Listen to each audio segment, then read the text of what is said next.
সামনের যে 18,000 শ্রমিক ভাইরা আছে তাদের যাওয়ার একটা সুযোগ করে দিতে হবে। যে মালয়েশিয়ার প্রধানমন্ত্রী ডক্টর ইউনুস স্যারের সাথে তিনি বৈঠক করে এই আশ্বাসটা দিছিল আটকে পড়া 18,000 শ্রমিক ভাইদের যে তাদেরকে নেওয়া হবে। আমার মনে হয় যে এই কথাটার সাথে ওইটার পরেই হয়তো ডিসেম্বর মাসের পরে বা জানুয়ারি মাসের পরে 2025 সালের ভিতরেই তাদেরকে নেওয়ার একটা ব্যবস্থা করবে।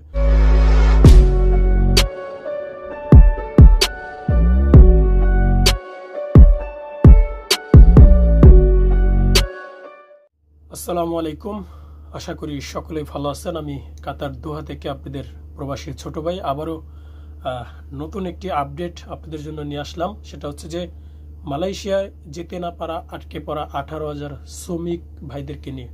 আপনারা জানেন যে 2024 সালের 31শে মের পর যে ভাইরা টিকিট জটিলতায় এবং বাংলাদেশের রাজনীতিক বা বাংলাদেশের যে সমস্যা ছিল সেটার কারণে যারা যেতে পারেননি, ঠিক আছে, আজকে এই ভিডিওটা তাদের জন্য।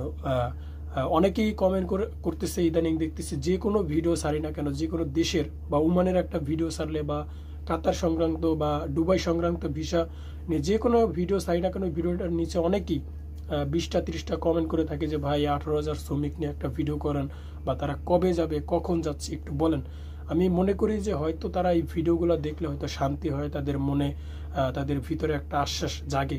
তো বন্ধুরা, আজকে সবকিছু বাদ দিয়ে আজকে 18,000 শ্রমিক ভাইরা কবে যেতে পারবে বা কখন যাওয়ার সম্ভাবনা রয়েছে, তো এটার আপডেটটা একটু আপনাদেরকে জানিয়ে দেব। তো ভিডিওটি ধৈর্য সহকারে একটু দেখার চেষ্টা করবেন। তো বন্ধুরা, আমি ভিডিওটি শুরু করার আগে যারা এখনো আমার এই চ্যানেলটি সাবস্ক্রাইব করেননি তারা এখনই করে দিবেন, আর যারা করেছেন তাদেরকে অসংখ্য ধন্যবাদ।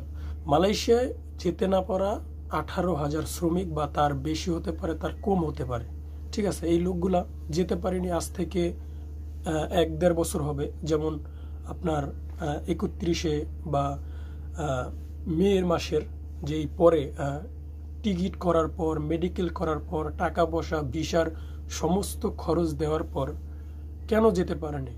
কারণ বাংলাদেশের একটা সমস্যা ছিল, সেই সমস্যার কারণে হয়তো যেতে পারেনি। অনেকে এয়ারপোর্টের ভিতরে যা কান্নাকাটি করতেছে দেখছিলাম, কষ্ট, বা মালয়েশিয়া যেতে পারেনি, একটা কষ্ট। এটা খুবই দুঃখজনক, যেমন দেশের জন্য তেমন তার পরিবার এবং তার জন্য করে। তো ওই এয়ারপোর্ট থেকে তাকে ফিরে দেওয়া হয়েছে যে মালয়েশিয়া যেতে পারবে না।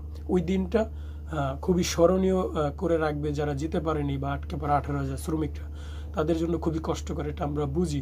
তো বন্ধুরা, যেটা হচ্ছে যে আটকে পড়া 18,000 শ্রমিকরা কবে যেতে পারবে বা কখন যাওয়ার সম্ভাবনা আছে, তো বন্ধুরা সেটা হচ্ছে যে আপনারা দেখেন যে মালয়েশিয়ার প্লান্টেশন সেক্টরে বা পাম বাগানের যে কাজের জন্য লোক নিতে আছে বর্তমানে, সেটার শেষ তারিখ হচ্ছে 31শে ডিসেম্বর পর্যন্ত বা জানুয়ারি মাস পর্যন্ত, ঠিক আছে, জোরে গেলে 2টা মাস।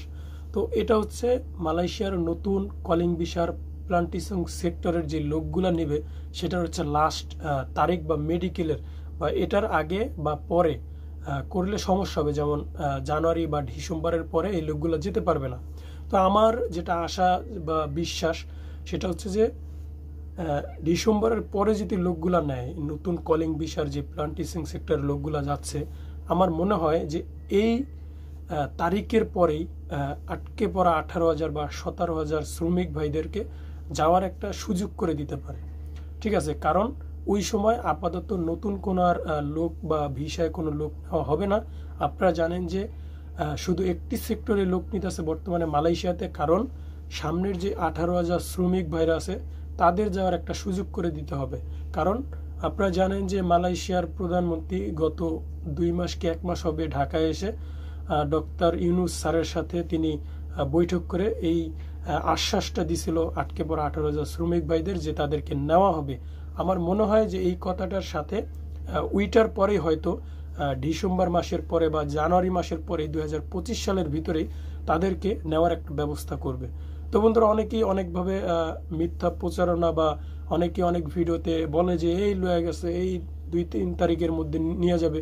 এটা একদমই ভুল। কারণ অনেক প্রবাসী ভাইরা প্রায় 1 বছর হবে যে মালয়েশিয়া যেতে পারেনি। কারণ আপনারা জানেন যে বিদেশে যেতে হলে আপনাদের মেডিকেল করা লাগে, মেডিকেল করার পর বর্তমানে যে ম্যান পাওয়ার সিস্টেমটা হয়েছে ওইটা করা লাগে, পরে আপনার ই ভিসা যেটা বলে ওই ই ভিসা। তো অনেকেই ওই সময় মালয়েশিয়াতে মানে শুধু নতুন কলিং ভিসার সার্টিফিকেট যেতে পারতো, কিন্তু এখন বর্তমানে ই ভিসা করা লাগে এবং ম্যান পাওয়ার করা লাগে, এটা না করলে বিদেশ যেতে পারে না। তো এখন সব মিলে দেখা যাচ্ছে যে মেডিকেলের একটা ডেট থাকে। তো এখন মালয়েশিয়ার উপর সর্বোচ্চ নির্ভরটা করে মালয়েশিয়ার গভর্নমেন্টের উপর বা মালয়েশিয়ার দেশের উপর, যে আটকে পড়া 18,000 শ্রমিক ভাইদের তারা তারা কি আগের ওই কলিং ভিসার বা আগের ওই ডকুমেন্টের উপর নির্ভর করে নেবে, নাকি আবার করে নতুন মেডিকেল করতে হবে, বা আবার ম্যান পাওয়ার করে তাদেরকে নিতে হবে, বা আবার ই ভিসার মাধ্যমে তাদেরকে নেবে। এটা একান্তই মালয়েশিয়ার সরকারের উপর নির্ভর করে। তো বন্ধুরা, আমরা একটা জিনিস অ্যানালাইজ বা চিন্তা করে দেখতে পাচ্ছি, সেটা হচ্ছে যে যদি এই কাজগুলো করে আটকে পড়া 18,000 শ্রমিক ভাইদের, তাহলে দেখেন আপনাদের এই কাজগুলো করতে করতে যদি একদিন করে তাহলে প্রায় আপনার 2-1 মাস করে লেগে যাবে। কারণ মেডিকেল, ম্যান পাওয়ার, ই ভিসা, বিভিন্ন যেই পুরানো যে ডকুমেন্টগুলো নতুন করে রিপ্লেস করা, এটা করতে আমার মনে হয় যে 2 কি 3 মাসের মতো সময় যাবে। তো এটা আমরা নিশ্চিত করে বলতে পারি, এখন যেহেতু আপনার নভেম্বর মাস চলতেছে, সামনে ডিসেম্বর, জানুয়ারি, তো এই 2-3টা মাস পরেই হয়তো মানে শুরু হবে, এবং যেই প্লান্টেশন সেক্টরের যে লোকগুলো যাওয়ার শেষ তারিখটা, সেটার পরে হয়তো এটা নিয়ে কিছু কথা হতে পারে। তো বন্ধুরা, আজকে এটাই ছিল সর্বশেষ আপডেট আটকে পড়া 18,000 শ্রমিক ভাইদের। তো এর থেকে ভালো কিছু খবর মনে হয় যে আমার কাছে আর নাই। যদি আপনারা অন্য কোনো ভিডিওতে দেখে থাকেন, সেটা আপনাদের বুঝ বা আপনাদের মতামত। তো বন্ধুরা, এটাই হচ্ছে সর্বশেষ আপডেট আটকে পড়া 18,000 শ্রমিক ভাইদের। যদি ভিডিওটি ভালো লেগে থাকে অবশ্যই কমেন্ট করে জানাতে পারেন, এবং ভিডিওতে লাইক করবেন। পরবর্তী ভিডিওর নোটিফিকেশনগুলো পেতে অবশ্যই চ্যানেলটি সাবস্ক্রাইব করে সাথে থাকবেন। তো বন্ধুরা, আজকের মতো এখানে ছিল। ভালো থাকবেন, সুস্থ থাকবেন, আবার দেখা হয়ে যাবে কোনো একটি ভিডিওতে। খুদা হাফেজ।